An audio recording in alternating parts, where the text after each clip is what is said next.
I'll tell you a little bit about the 737 MAX that I got a report about.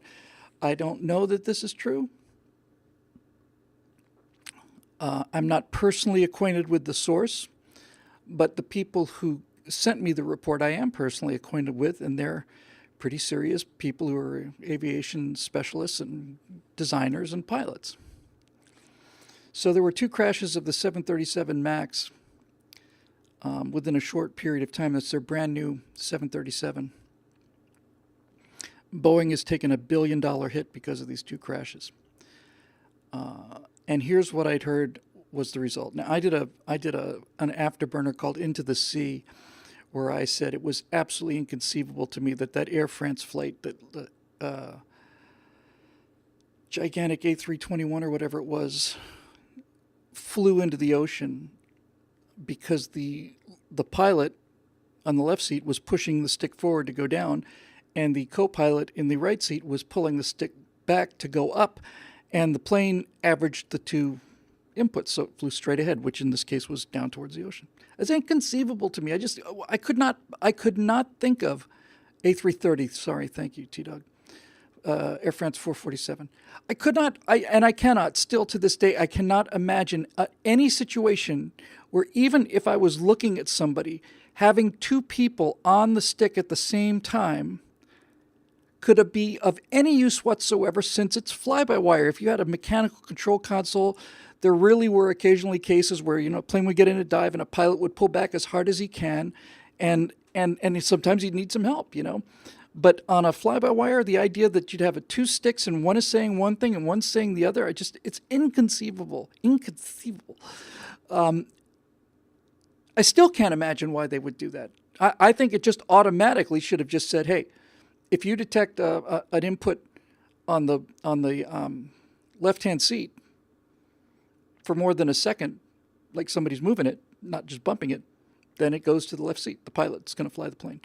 Anyway, that's not what happened. So here's Boeing putting themselves into a situation that I so roundly condemned Airbus for, namely having the airplane think it's smarter than the pilot, having the airplane do things against the pilot's direct commands out of safety. Now, here's what I heard about that. I'd heard that this was a software switch that affected the flight controls, and that I also heard that this software switch was never intended to be employed on U.S. air carriers, and the fact that the switch was even there made American pilots, U.S. pilots, infuriated because it simply was not on American Boeing 737 MAXes. What it was, according to this guy, was Boeing was saying that the safety record of jets that were being flown in the third world was so appalling that they put in essentially this anti-stall lines of program into the software that flies the airplane, and that this system was turned on specifically for sales to countries where the pilots might have had, 400 hours of experience in a 172.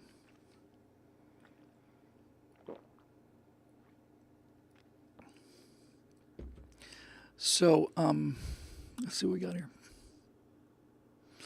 That's what I had heard, and I don't know. I think it seems credible to me. It's what's not credible is keeping it a secret and all the rest of that stuff. Not briefing American pilots on it. If it's in there, they need to know about it. Thinking about it now, in retrospect, I would not be surprised if the reason that we hadn't heard about it before these failures was because if it turns out to be true, I have no doubt Boeing would be accused of racism. Yes, and T-Dog points out that there's a video of the first flight of the A320 where the plane it's its maiden flight. Everybody's watching it. Plane rotates and it's going slow as hell, and the thing just heading towards the trees, and it's skimming the top of the trees and just keeps slowing down, finally just disappears into the forest, and there's a big explosion. And the plane was smarter than the pilots. Pilots were telling the plane to climb, but the plane had figured out that it didn't want to climb. And this is the difference between Boeing and Airbus.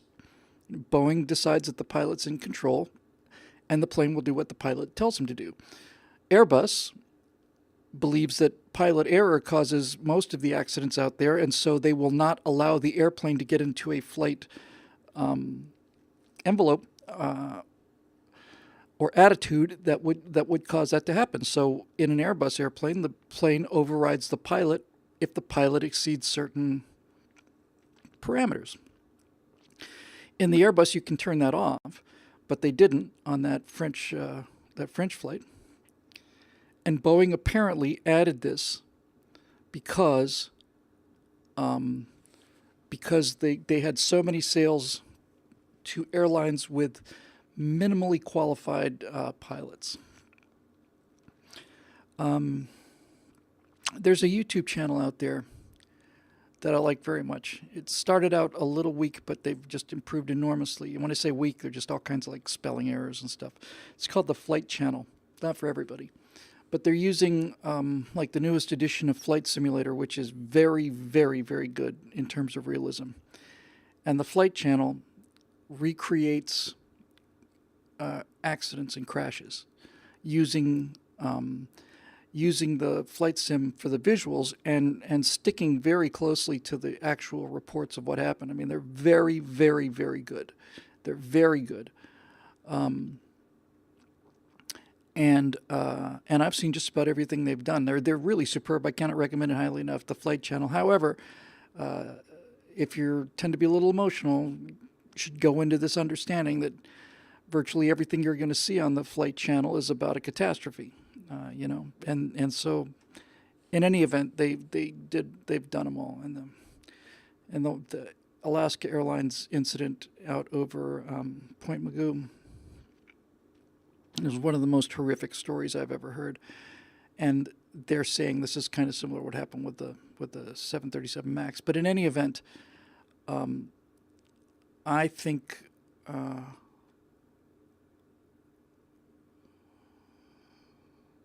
so we're getting a lot of back and forth about this in the comment section. Anyway, I don't know any more than that, but the reason I mentioned the Flight Channel is because they've covered virtually every air disaster that I've ever heard of. And when you see some of the ones that have happened in third world airlines, it's really pretty shocking. The most shocking one by far, I thought, was it was a Mexican airline. Maybe it was Venezuelan. Anyway, they're flying that little nasty four-engine Fokker. That little fucker. I hate that fucking airplane. Anyway, it's a little commuter. You don't see them very much anymore, but they had high-mounted rings with a little anhedral, 4 little engines, T-tail, kind of a regional jet. And the pilots, during the flight planning, were supposed to fly from someplace to another place. Let's just say that it was from, just for the sake of the argument, because I forget the locations. Let's just say it was from Venezuela to Tijuana.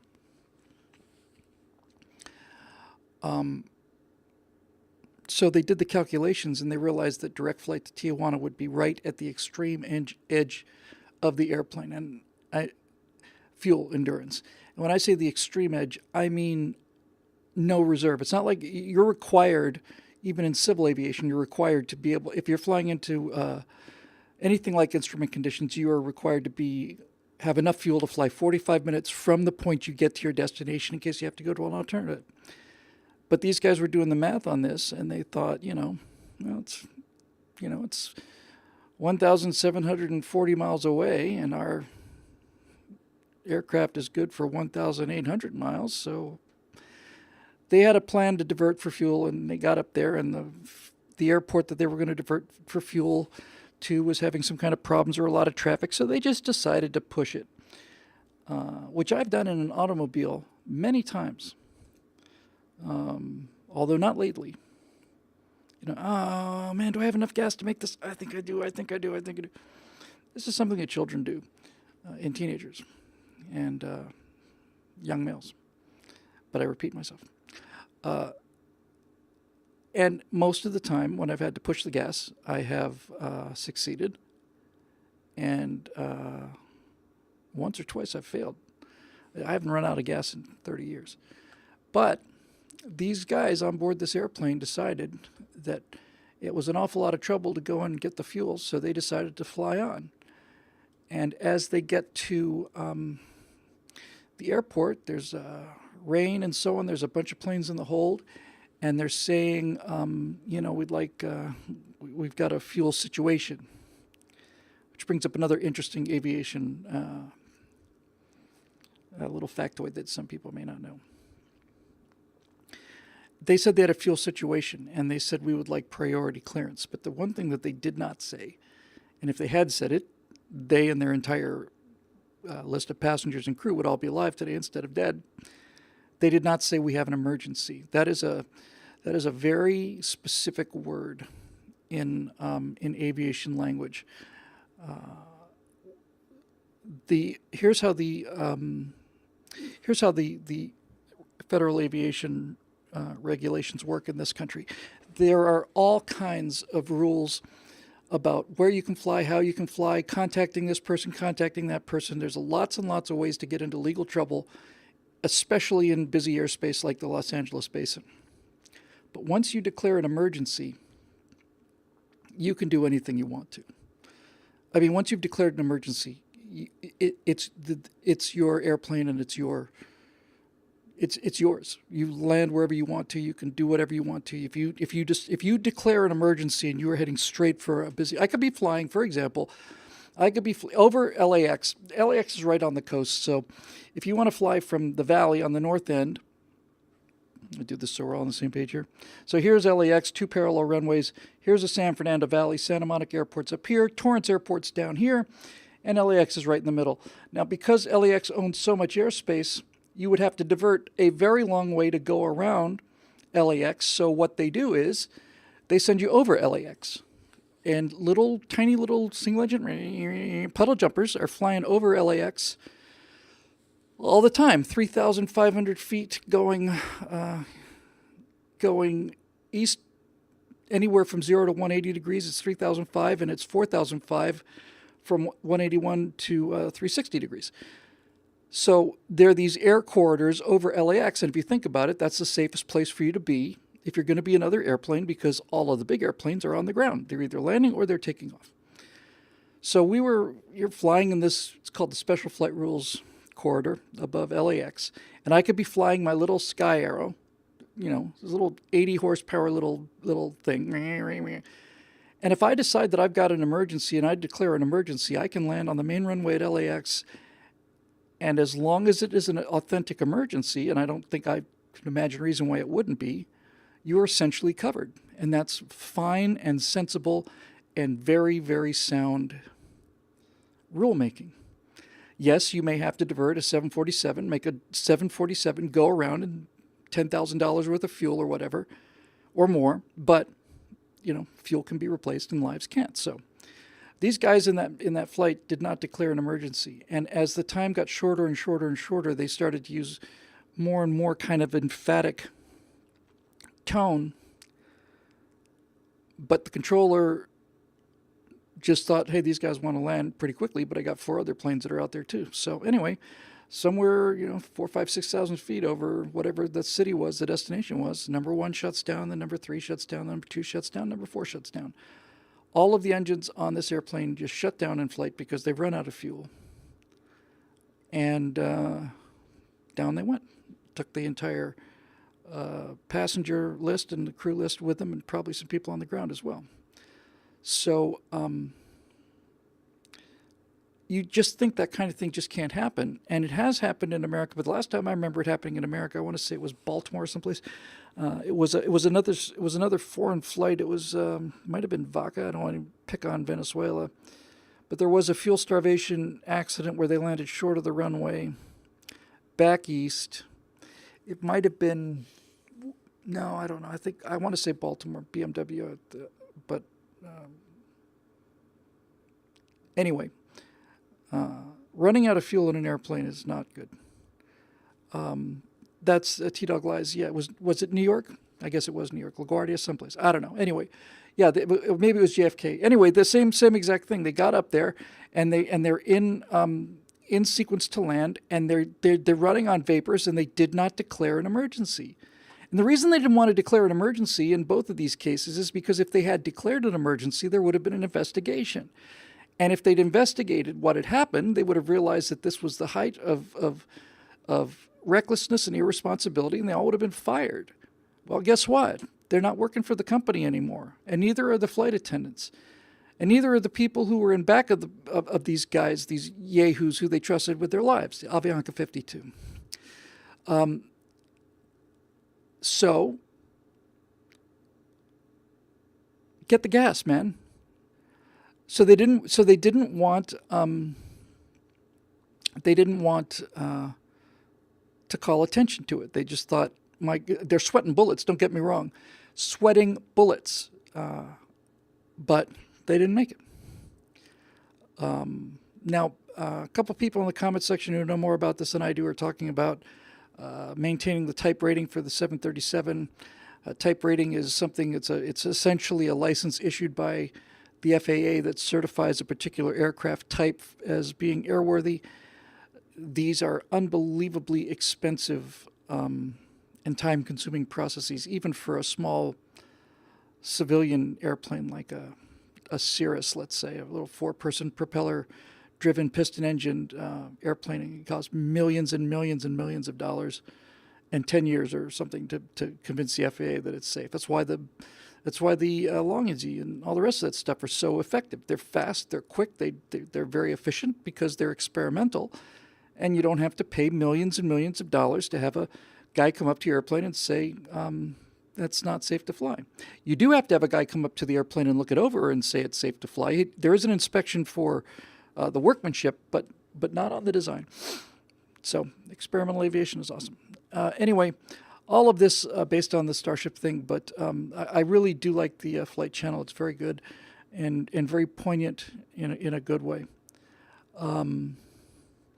CP Tomes obviously knows what he's talking about here, and he's talking about runaway stabilizer trim control. That's what I think happened to the Maxes. I think the software, basically, what the software did was the software assumed that the plane was going to stall, and it used the trim system in order to overcome that, and the pilots couldn't fly their way out of it.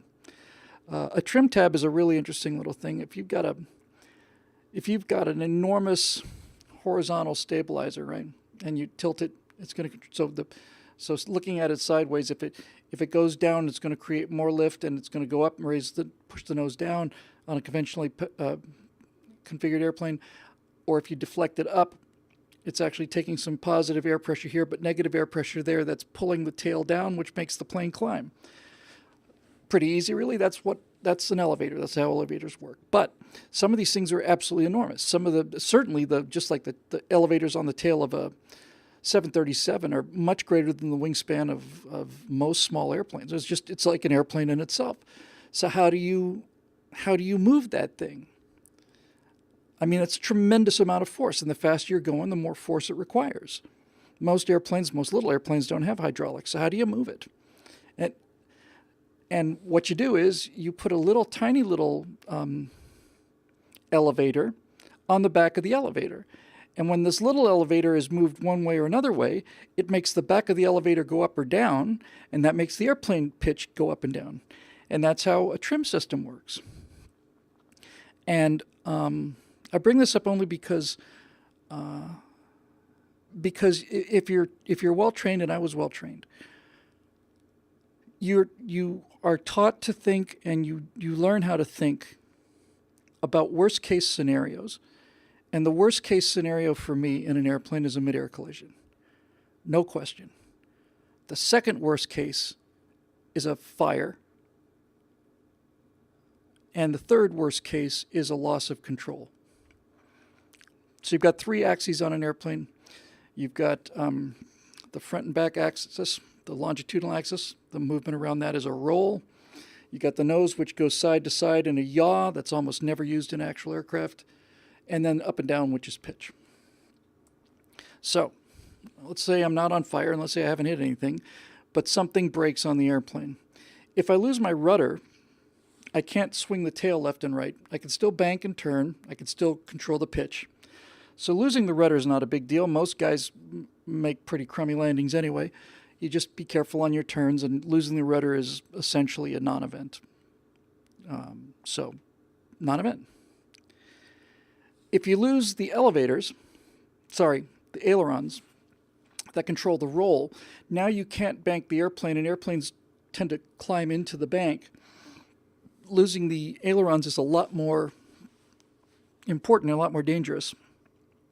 But most civilian airplanes have something called dihedral, which means the wings are mounted at an angle. I'm extremely exaggerating this, but the reason you have dihedral is it's stable, so if the plane gets into a bank, it always just basically wants to come back and find its level flight. So if I lost control of the ailerons, if I couldn't bank the airplane, the plane would stay level, and I could steer it with the rudder. I could put the rudder in and just slowly yaw the nose over. It's not the way planes like to turn, but it's certainly doable. Just make a big old wide flat circle, and then you just do a nice long straight in landing. So that's not a big deal either. But if you lose the elevator, you're in real trouble. The elevator is what controls the nose of the aircraft, its engine, the angle of the airplane. And if you can't control the angle of the nose, you're in a lot of trouble. So let's just say that I'm flying along in my Sky Arrow, and it's got a trim tab on the horizontal stabilizers on the top. It's T-tail, so there's a little movable tab that flies the elevator.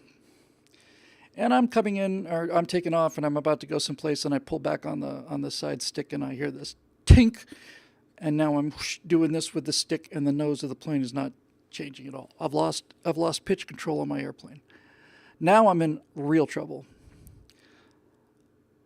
But the reason I bring all of this up is you should always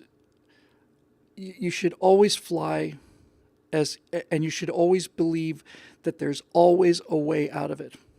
There's always a way out. Just have to have that attitude. And so I started thinking about that, what I would do with that. It's nothing I can do about a mid-air collision except keep my eyes open. I mean, once it's happened, it's happened. If there's a fire, I'm going to get to the ground as fast as I can. But if I have loss of elevator, what would I do? Well, the elevator, which controls the nose of the airplane and therefore its speed and the flare and all of that, is operated by control rods. It's literally aluminum tubes that are connected to the stick, and I pull back on the stick and it does a couple little bends and moves the thing up and down. If I had lost that and that had broken, that'd probably be the end of you if you don't think about what the hell you're doing. Because if I lost the elevator on that airplane, I'd come home and tell you all about it. And the reason I tell you all about it is because the elevator has an electrically driven trim tab. It's 2 little buttons on the control stick. If I push the one button forward, it'll tend to nose it down. Push the back, it'll nose it up. So what's happening is, even though the elevator is essentially just loose and not doing anything, because I can't control it because I don't have the control rods anymore, I can still move this tiny little tab on the back of the thing, and that's going to make the elevator go up or down. Now, it's a lot less responsive than control rods, but if I lost the elevator, I would declare an emergency. I'd find the biggest runway I could find, which would almost certainly be Van Nuys, and I would go way out. And I would start a 3-degree approach. I'd just go out there, and I would fly the trim tab until I saw red over white, I'm sorry, white over red on the visual glide slope indicator, and I would set the airspeed and I would set the trim tab so that I am coming in at stall speed plus 10 knots, let's say plus 20, and that airplane was 60 knots. And I would just trim this thing, and I would just keep my hands off the throttle, and I would just trim it till it was on the glide slope and the airspeed was stable. And technically speaking, that thing could fly itself right onto the runway, and you burst a tire, but you'd be fine. What I would do is, just as I was getting to the very end on the glide slope, I would actually just chop the throttle and put a little bit of up trim on and just try to flare a little bit. But the reason I bring this up is because this is how you have to think.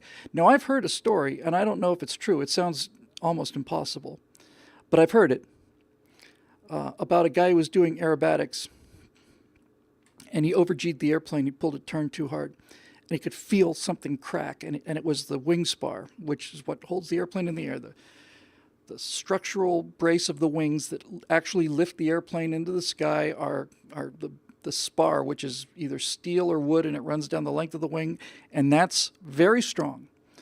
And so this guy apparently was doing things, and his wing spar, he felt it crack, and he could look out, and on one wing he could see the wing starting to buckle. Now, if he loses the wing, apparently he didn't have a parachute or something. I don't know. This is the story.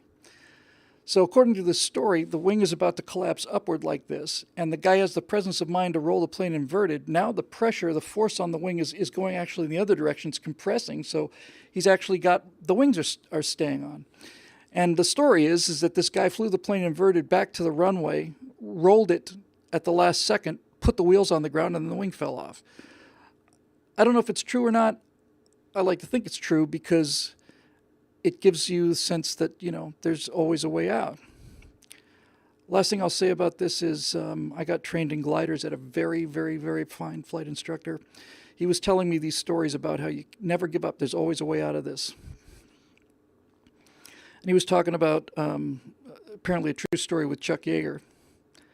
I'm pretty sure it was in the F-104. So Yeager is going to try and set a altitude record in a F-104, which has a wing the size of my iPad. And he's up very, very high, and he sets this altitude record, and he's got control jets like on a shuttle or something. And he comes back in, and whatever the original situation of the flight was, Chuck Yeager is in an airplane, and he's in a flat spin. And he's just going round and round and round and round and round. Now, there's fake videos of planes with their wings coming off and flying upside down. Now, this is a true story. So Chuck Yeager's in this plane that's coming straight down, and it's just spinning, and he can't get out of it.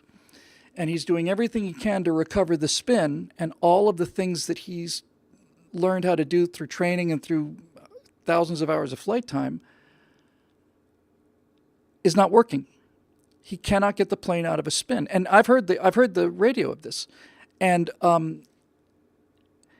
this is not the situation in the right stuff, because the incident in the right stuff. This also happened with Chuck Yeager. The plane goes into the ground, he ejects or something like that. But this is what actually happened to Chuck. So I guess it wasn't the F-104. In any event, Chuck Yeager is in an airplane. He's going down thousands and thousands of feet per minute. He's in a flat spin. What he wants to do is he wants to get the nose down, right? And instead of constantly pushing opposite rudder, which is keeping the plane in the spin, center the rudder, nose down, pick up some airspeed, center the elevators, center the ailerons, and let go of the rudder. And when you get a little bit of flying speed, then back on the elevators and stop trying to unturn yourself. Just dive out of it and come back up. He can't do it. Can't do it. So all he can do, apparently, is roll the plane inverted. And that's what he does. And he comes out of it. And this is what Chuck Yeager said about this event. This is what my flight instructor told me. He said, I could not get the plane out of a spin, but I could get it into an inverted spin, and I know how to get out of one of those. So he made the situation worse in order to make it better. Couldn't get this plane out of a spin, but I could get it inverted, and I know how to get out of an inverted spin. So that's Chuck. He's not a nice guy, but He's an amazing pilot. All right, moving on.